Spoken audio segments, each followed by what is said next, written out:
All right, so just to recap, we have studied how to design data collection. We've discussed. We looked at statistics as observing data,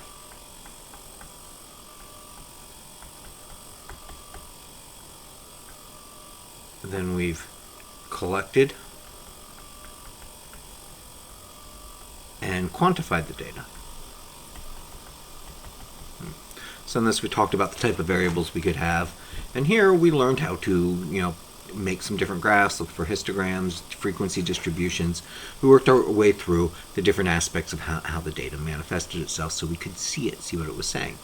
Then we took a little departure into probability. And I hope as we're in probability, you started noticing that some of the shapes of these distributions mimicked data. But probability is random things. And we've ended now the probability with the normal distribution. And what we want to do with the normal distribution is we want to go from normal distribution is going to tell us about what we see. In fact, specifically, it's going to play the linkage through I've collected data on these things, right? But it comes from some reality. Actually, let me do it this way. If reality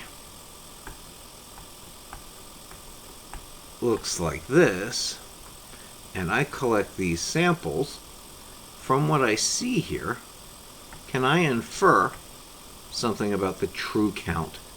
Right? Can my sample tell me about the population? And so one of the things that will happen is as I'm gathering these samples, well, it should be random. I should randomize it. And so something about my sample mean hopefully can infer about the population mean. And something about my sample standard deviation should infer about my population standard deviation. The only thing that's keeping these that will help us is randomness. And so the normal distribution is our key to randomness. Because as I've said a couple times here, if there's some true value, but my measuring is random, there's random error, or even the true value manifests itself a little randomly, right? You go to make the same object over and over again. Sometimes you get a little more, sometimes you get a little less. And sometimes you get a little more, sometimes you get a little less. Sometimes you get a lot more, sometimes you get a lot less, right? If this was the measuring scale. But in general, those randomness are all around the true value. And it should tell me about how good the measurements are. And so that's why we studied randomness. Well, it all comes into what we're going to talk about is sampling distributions. And so a sampling distribution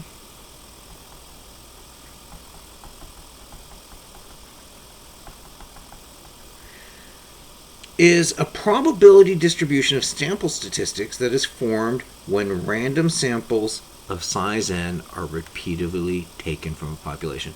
So we take random samples of a size from a population. So again, some population, and there are data values in it, and we take a sample. We take a sample again. Right? We take a sample again. Because it's random, we can sometimes get the same thing. Right? And so I have x1, x2, x2 again, and then x4, right? That would be my sampling, because I randomly picked the same samples of one. And now, if the sample statistic we're taking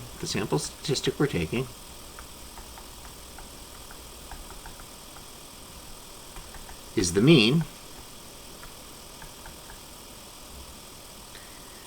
then the distribution is called the sampling distribution of the mean.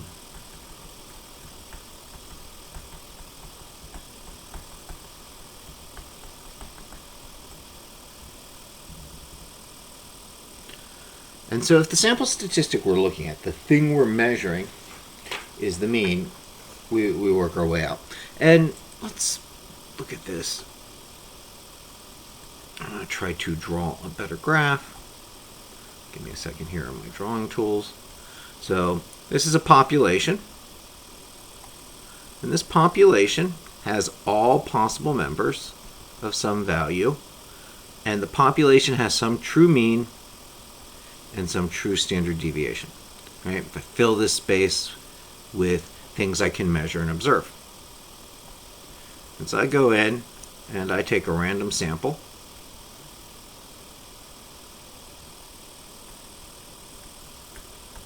And that has its own mean. I pick n objects in here and I take that random sample.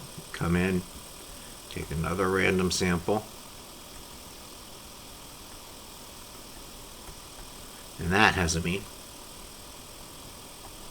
Take another random sample. But I might share some data because I've repeated. Remember, these are random events.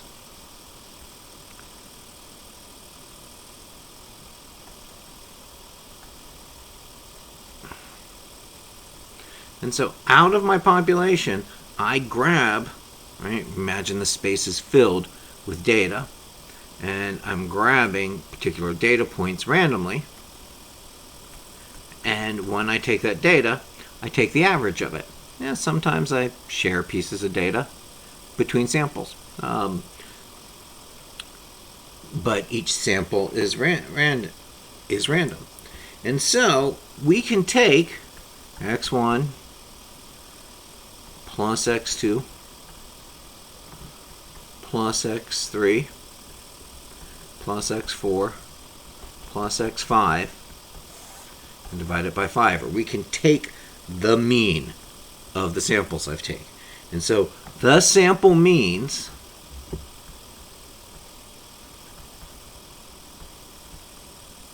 I can take the mean of it.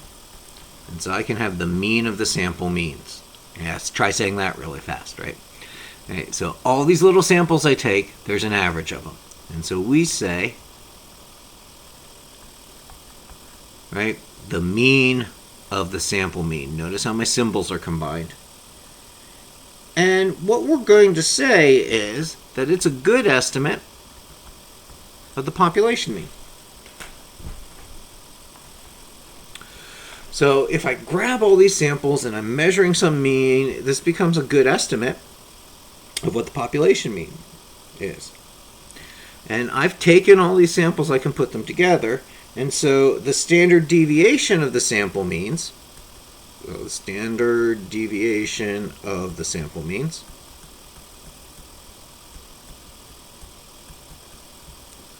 and that gets the standard deviation, right? And it's called the standard deviation of the mean. And we're going to say that that is equal to the standard deviation of the population divided by the square root of the size of the sample. And this is called the standard error of the mean.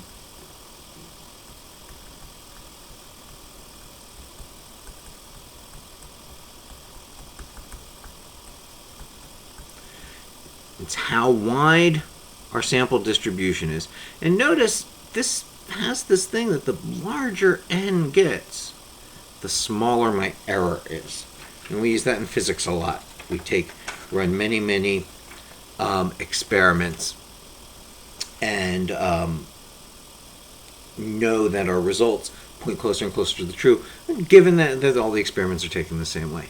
I want to illustrate this, and this book does a really good job of illustrating what this looks like and why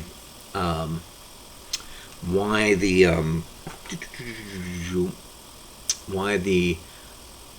normal curve is really important.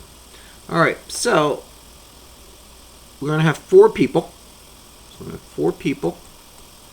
This is the example in the slides and going out, but I really want to focus on this. This really sets it down. And this is going to be really hard to do with just 4 people. All the combinations we have to do create a large quantity of possibilities. And remember, all our counting, there's a lot of counting we can do with 4. And what we're going to do is the number of times 4 people go to grocery shopping in a month is given as a population. So I have 4 people, and they go grocery shopping per month this many times. That's a population. That's it, right? And so if I make a histogram for this data, my probability of getting any one of these values, if I pick a person randomly, right, well, I have a 1 in 4 chance, 0.25%, of picking a 1. I have a 0% chance of picking a 2 because there's no 2 in there. I have a 25% chance of picking a 3. 0% chance of picking a 4, right? Because there's no 4 in there. I can't pick someone out of my population and go, look, I got a 4. 5,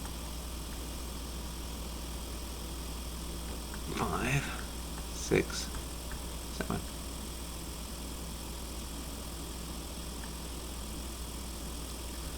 And so if I were to randomly select in, this is my probability distribution of randomly selecting these particular values of how many times someone goes shopping. And so I am going to choose 2 people at random.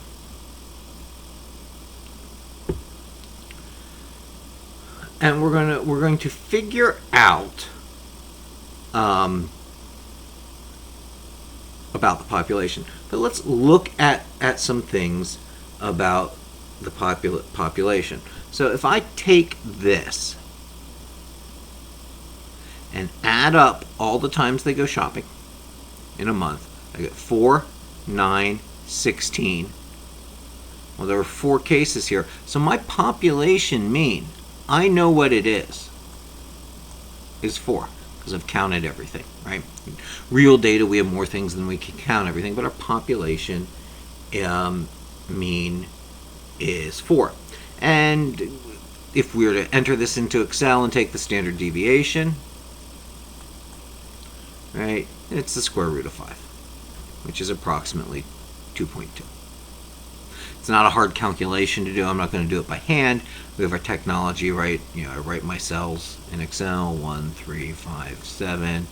And if this is what, A1, A2, and A3, right? I do the standard deviation dot pop because it's a population, right? I definitely want a population of A1 through A4, and it's going to pop out this number for me here. And so, but I know these things for this population. These are known and it's calculable. And what we want to do is we want to find how many different samples we can take. So let's look at all the possibilities I can do taking 2 samples. Right? So this is the population. This is the exact values I can pull from. The population has a mean of 4, and the population has a standard deviation of square root 5. So let's look at all the possible n equals 2 I can take. I filled this up way too quickly. I need to get a longer version of this, but I can do this here. So n equals 2 from a population of 4, and remember my possibilities are 1, 3, 5, and 7. And so what I'm going to do here is, well, I can take my first sample, and my first one could be a 1, and then my second one could be a 1. Because remember, I can overlap. This is completely random. I grab someone out and go, hey, I've got someone who only went shopping once in a month. Throw it back in, and out of the 4, I shuffle it up, and I get 1 again. And so that's one possibility. The other possibility is 1 and 3, 1 and 5, and 1 and 7. My next would be 3. Notice how I'm going through all the combinations that I can do here. And order does matter. So I guess these would be permutations, right? 3, 3, 5, 3, 7. So those are my samples. I'll do my sample means here. But I still have more samples to take. So let me write down all the possible samples. Then I could take 5, 1, 5, 3, 5, 5, and 5, 7, or 7, 1, 7, 3, 7, 5, and 7, 7. And so those are all the possible samples I can take from these 4 things. In fact, there are 16 samples in this, right? Because it's 2, it's 4, 2. Well, the average of this, well, 1 plus 1 is 1, so the average of that sample was 1, right? The mean of that sample was 1. This one, 1 plus 3 is 4, so that mean is 2. That mean is 3, right? 1 plus 7 divided by 2. 3 plus 1 divided by 2. 3 plus 3 divided by 2. 3 plus 5 divided by 2. 3 plus 7 divided by 2. 5 plus 1 divided by 2. And so I'm taking my averages here. 6, 4, 5, 6, and 7. And so these are all my sample means that I could possibly take. Well, let's make a probability of getting a particular value. So let's rewrite all of this, where I'm going to take, well, and I'll put the frequency of how often it appears. And so I have 1, 2, 3, 4, 5, 6, 7 is the highest. So of all the samples I get, I go up to 7. And let's see, I only have 1 1, and I've got 2 2s. Okay, 1 1, 2 2s. How many 3s do I have? 1, 2, 3 3s. And how many 4s do I have? 1, 2, 3, 4. How many 5s do I have? 1, 2, 3. How many 6s? 1, 2, and 1 7. Now I hope you can visually see right here. Look at my frequency. There's a definite middle. It goes down and down in value here. And if I turn these into probabilities, this is a 1 in 16 chance. This is a 1 in 8 chance, 3 in 16. This is a 1 in 4 chance, 3 in 16, 1 in 8, and 1 in 16. And so if I make this into a probability distribution of getting the values between 1, 2, 3, 4, 5, 6, and 7, well, 4 is going to be a 25% chance. 5 is what? Let's see, 5 is 3, 15 is about here. And don't mind my drawing, this is symmetric. I just drew a big gap here. But notice this shape that I get from this. This histogram and this shape here, which I see in my numbers, is all of these possible samples are dancing around a particular value. Well, if we look at that, if I add up all of these and divide by 16, if I take the mean of the samples, so I take the sample mean, so I add up all of these.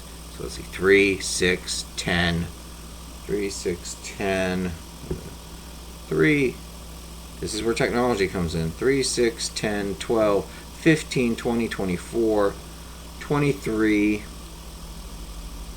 27, 32, 38, 42, 47, 5360. I missed one. I'm trying to grab my calculator here in the background, and I'm not quite getting there. Well, let's do this slowly. I know what the answer is, but so 1 plus 2 is 3. 3 plus 3 is 6. 10, 12, 15, 19, 24. I'll keep adding here. 26, 30, 35, 41. There's where I went off. 45, 50, 56. I'm off by 1. I hate when I do that. 63. Should be 64. What did I miss here? 3, 6, 10, 12, 15, 19, 24. That's good. 24 plus 3 is 27. 31, 36, 42, 46, 51, 57, 64. There we go. Sorry about that. Couldn't find my calculator here, but it's good to see what we're doing. I am adding up all of my sample means. And these were my samples, 2 numbers, and they each had an average. Right, so we're going to break this down. Well, 64 divided by 4, or by 16, because there are 16 samples, is 4. And look at this. That's what the population mean was. So if I take enough samples, I can see the population mean coming back. Now, if we put this data into a calculator, put this together, and we get the standard deviation, the mean, we get 5/2, or roughly square root of 2.5, or 1.6 for the standard deviation of the sample. We can get that rather quickly here. Well, our population was square root of 5, and my sample size was 2.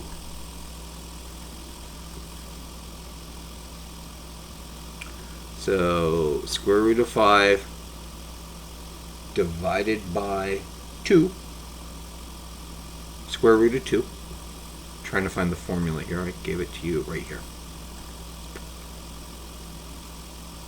So I take my square root of 5 and I divide it by the square root of 2.